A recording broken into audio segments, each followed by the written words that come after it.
Ladies and gentlemen, at this time, we direct your attention to home plate, where Frank Cashin and Davey Johnson are about to deliver to the color guard the World Championship pennant. This, what every Mets fan. While we were gone, Bill Shea for. presented the traditional good luck floral piece to Davey Johnson, and now there's the floral piece presented by Bill Shea, after whom this stadium was named. Frank Cashin and Davey Johnson now delivering to the color guard the World Championship flag. And I thought Davey had a great remark. He said, on behalf of the best team in baseball, I want to accept this for you, the best fans in baseball. That's an awfully proud walk out there right now. A lot of years of work and determination have gone into Frank Cashin and Davey Johnson being able to make this wonderful walkout. And Rusty, you returning to this ball club after some years in Detroit, after leaving the Mets in the middle 70s. That'll be really a proud thing for you to go through too, huh? It was, Tim. People have asked me all kinds of things about how it felt not being a part of the team and being on the field when they won the World Series. I said, very truthfully, if you can get more excited and feel more elation than I did being a part of what it was, I don't know how it could possibly be. I welled up inside as much as anybody possibly can. It was just one of the most exciting things that ever happened to me in my life. One of the ironies, I guess, of the whole thing is that back in 1969, when the Mets won their first World Championship, it was Davey Johnson who flied out for the Baltimore Orioles to end that final game. And now here, these many years later, 18 years later, it's Davey Johnson who, as manager of the New York Mets, wins the World Championship pennant. And the Mets, for the second time, become title holders. And they won the World Championship in as dramatic a fashion as you can possibly do it. Certainly more dramatic than in '69 when they, although they were somewhat of a surprise, and after losing the first game, came back to sweep the next four. With all the great writers in the world, if they would have come up with a book and said that it could possibly happen like that, people would have raised their hands as they did last night. And they would have never believed it.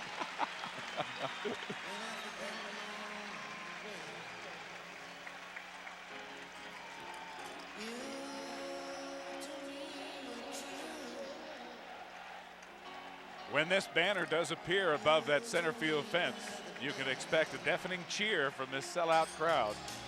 You know, as a hitter, I've always wondered why, when they're going to fly a flag in dead center field, they always make it white. You know, hitters are so temperamental when it comes to certain things. Yeah, but that's because pitchers make the flags. It must be. They have more pull with the flag makers than hitters do.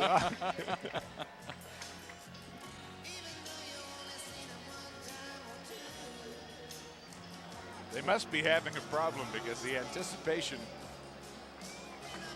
has waned and turned a little bit to apprehension.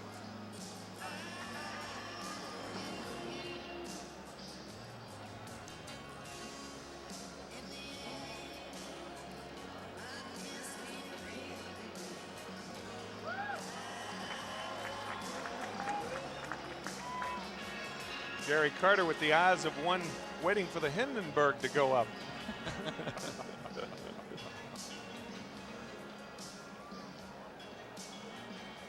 People talk about money all the time, folks, and they talk about how, you know, with all this money in the game, some things aren't the same. I promise you that ring on the finger and this flag going up out there means as much to all those players as all the money they've accumulated. Maybe not quite everything, but I'll guarantee it's pretty close. Yes, sir.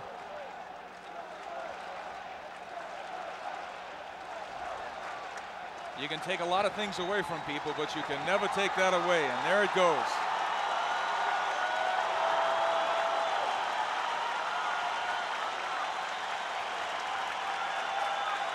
And you can bet these fans are as proud as the players. It's been a long time.